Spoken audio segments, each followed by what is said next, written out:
보리네 가족은 얼마 전 이사를 왔어요. 보리 어머니는 불교를 잘 모르는 가족들과 함께 사찰에 왔습니다.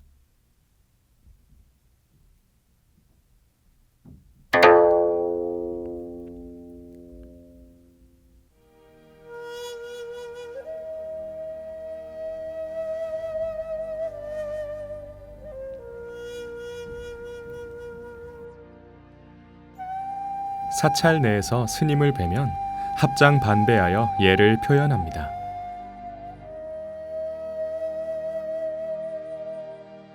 사찰에 처음 오셨다면 종무소에서 안내를 받으세요. 종무소에서는 초심자를 위해 알아야 할 내용들을 친절히 안내해 드립니다. 스님께서 절에 처음 오면 어떻게 해야 하는지 보리네 가족을 안내해 주시기로 하였습니다. 가족들에겐 참 좋은 선물이 될 것 같습니다. 법당은 석가모니 부처님을 모시는 전각으로 사찰의 중심이 됩니다. 사찰 내에서는 뛰어다니면 안 됩니다. 부처님께 먼저 인사를 드려야겠죠? 부처님을 모신 법당에 들어갈 때에는 예를 갖추어야 합니다. 계단의 가운데를 피하고 계단의 양갈을 이용해 오릅니다. 법당의 양 측면에 있는 문을 통하여 들어섭니다. 부처님을 뵈면 공양을 올립니다. 우리가 존경하는 분을 뵈면 선물을 드리거나 맛있는 음식을 대접하는 것과 같은 이치입니다. 초에 불을 붙인 다음 향을 켜서 부처님께 올립니다. 촛불을 켜고 향을 사른 후 한 발짝 뒤로 물러나 합장 반배하고 뒷걸음이나 옆걸음으로 물러나 삼배를 올립니다.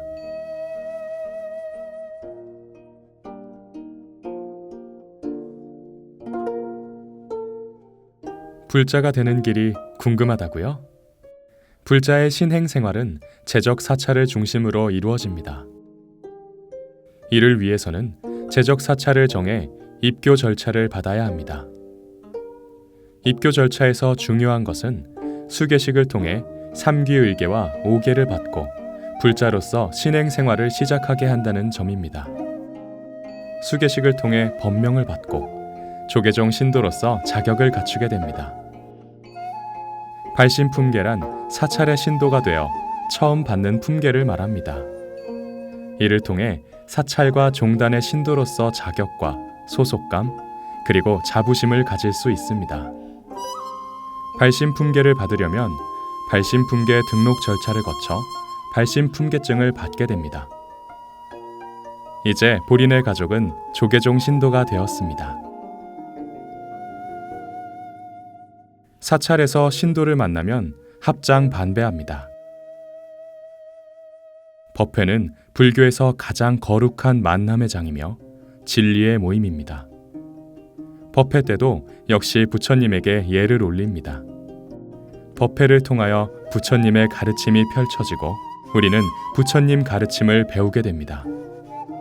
법회에 참석했을 때에는 부득이한 경우를 제외하고 처음부터 마칠 때까지 자리를 지켜야 합니다. 법문을 들을 때는 설법 내용을 잘 안다고 가볍게 여기거나 너무 어렵다고 포기해서는 안 됩니다. 나를 다스리고 밝은 지혜를 갈구하는 수행의 장이란 사실을 잊지 말아야겠습니다. 법회에는 어린이와 청소년도 참여할 수 있습니다. 각 사찰마다 중고등학생을 위한 청소년 법회와 유아부터 초등학생을 대상으로 하는 어린이 법회가 열리고 있습니다. 몰랐던 것도 게임이나 퀴즈를 통해 알게 되고 이부 법회 때 재미있는 활동도 많이 하니까 좋아요. 저가요. 다른 사람 앞에서 쑥스러워하고 많이 부끄러워해서 엄마가 절에 다니면서 쑥스러워하지 말고 부끄러워하지 말고 그러라고 하셔서 왔어요. 보리가 많이 배가 고픈가 봅니다. 이번에는 공양간 예절에 대해 알아보겠습니다. 불자들은 바로 공양의 정신을 받들어 공양 예절을 지켜야 합니다. 공양할 때는 자신의 양껏 덜어서 먹어야 하며 절대 남기지 말아야 합니다. 바루 공양 전과 후에는 합장을 합니다. 한 톨의 곡식이 이 자리에 오기까지 수고를 아끼지 않고 도움을 준 여러 사람과 자연에 대해 감사의 마음을 품어야 합니다. 식사 후 자신의 식기는 번뇌를 닦아내듯 깨끗이 닦아주세요. 식기는 많은 대중들이 함께 사용하는 것이기 때문에 자신은 물론 남을 위해서라도 더욱더 깨끗이 정성스럽게 닦아야 합니다.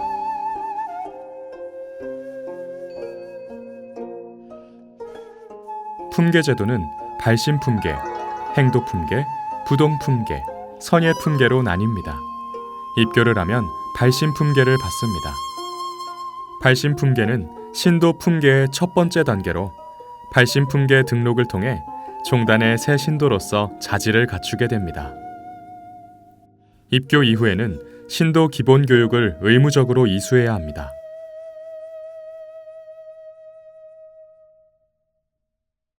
조계종의 신도 등록을 마친 신도는 1년 이내에 12시간 불교 입문을 학습해야 합니다.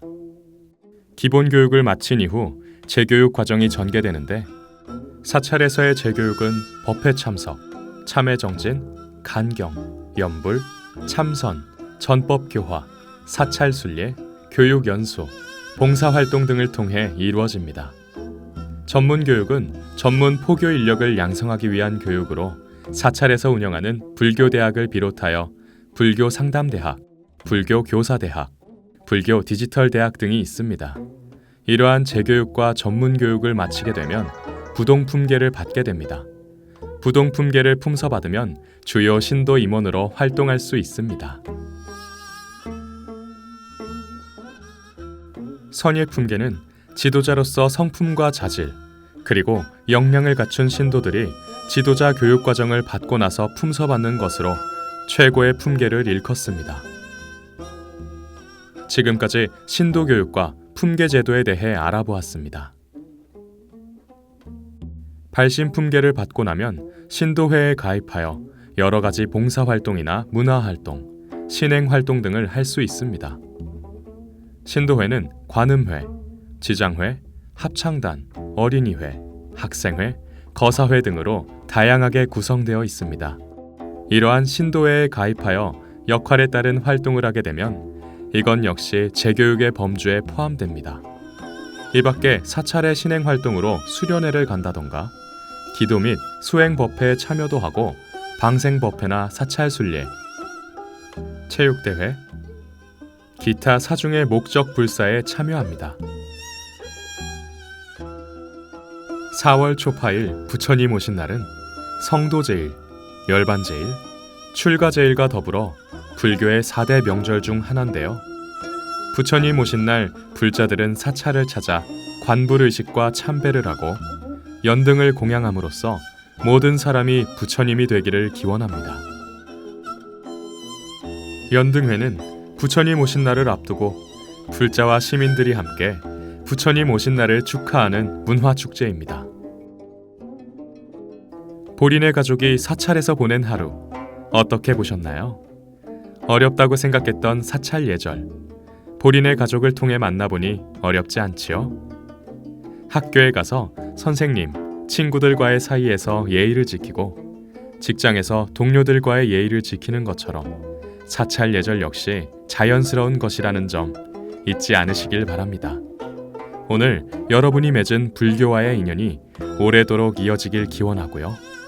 모든 사찰의 일주문은 1년 365일 언제나 활짝 열려 있으니 일상에 지칠 때나 마음의 평정이 필요할 때 언제든지 두드리십시오.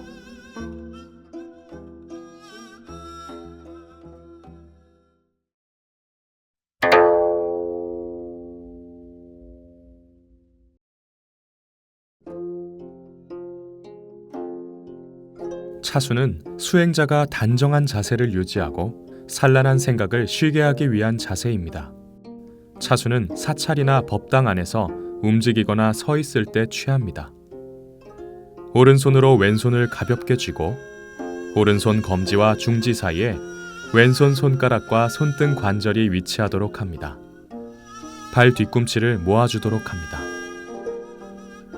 시선은 자연스럽게 콧등을 주시하고 허리와 가슴은 펴고 턱을 당겨 바른 자세를 유지합니다.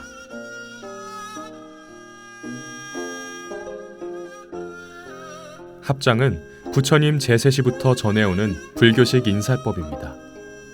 합장은 두 손을 통해 마음을 모으고 나와 남이 둘이 아니며 모든 생명과 세계가 진리 속에서 하나로 합쳐진다는 중도 사상을 담고 있습니다. 그리고 상대방에게 나의 온 마음을 기울인다는 의미 또한 담겨 있습니다. 이러한 마음 자세로 두 손을 합치는 것이 합장입니다. 그래서 합장을 하면 마음이 차분해지고 정신이 맑아집니다. 합장할 때는 자연스럽게 두 손을 모아 가슴 앞으로 올리되 손끝이 앞으로 기울어지지 않도록 주의를 기울입니다.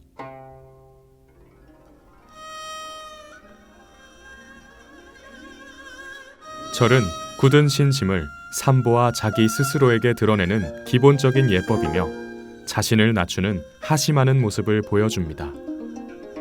따라서 절을 할 때는 암한심을 버리고 자신을 땅바닥까지 낮추며 상대방에게 공경하는 마음을 품습니다.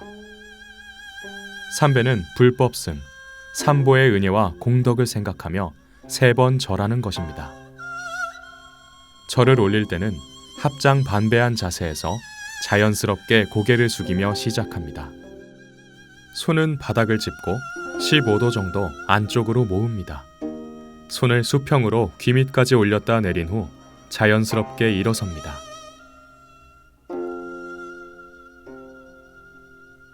왼발은 오른발 위에 올립니다. 고두레는 절을 다 마치고 일어서기 전 부처님의 한량없는 자비심을 생각하면서 지극한 마음으로 한 번 더 머리를 조아리는 예절입니다. 오체투지한 상태에서 고개를 들고 두 손을 얼굴 앞에서 모아 합장하는 것으로 고두레를 마칩니다. 스님을 실내에서 만나면 3배로 인사를 드리고 1배만 하라고 하면 한 번만 절합니다.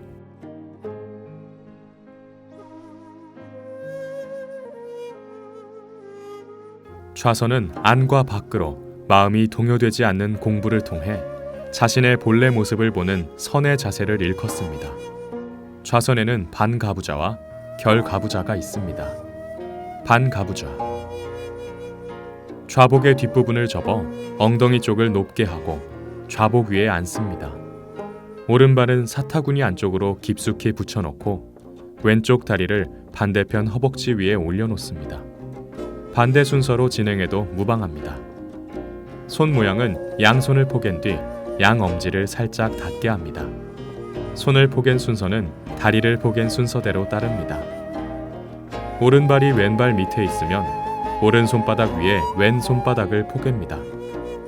이것을 법계정인 혹은 선정인이라 합니다. 결가부좌. 결가부좌는 왼쪽 다리를 오른쪽 허벅지 위에 올려놓고 동시에 오른쪽 다리를 왼쪽 허벅지 위에 X자 형태로 올려놓는 자세입니다. 손 모양은 반가부좌와 마찬가지로 다리를 포갠 순서에 따라 양손을 포개고 법계 정인을 짓습니다.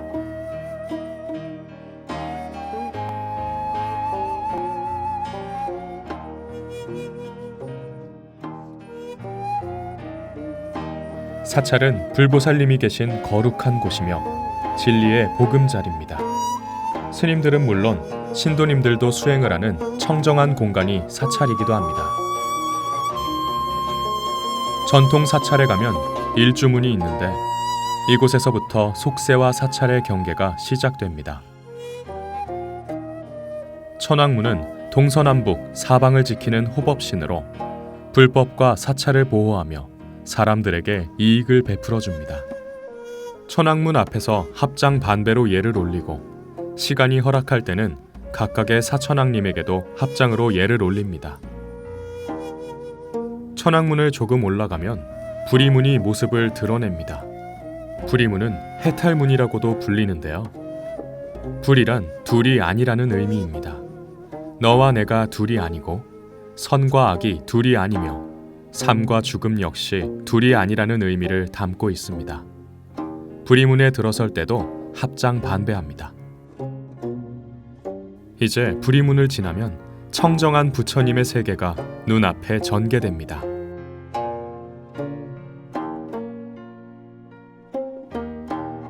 불의문을 지나면 탑과 중심 법당이 눈에 들어옵니다. 탑은 부처님의 진신사리가 모셔져 있는 곳으로 부처님과 같은 역할을 합니다. 따라서 탑 앞에서 탑도리를 하며 예를 표합니다. 탑도리를 할 때는 선체로 삼배한 후 합장한 채 오른쪽 어깨가 탑을 향하도록 하며 오른쪽으로 3번 돕니다.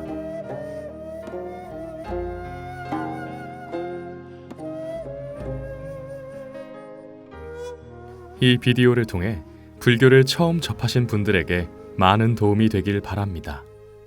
감사합니다.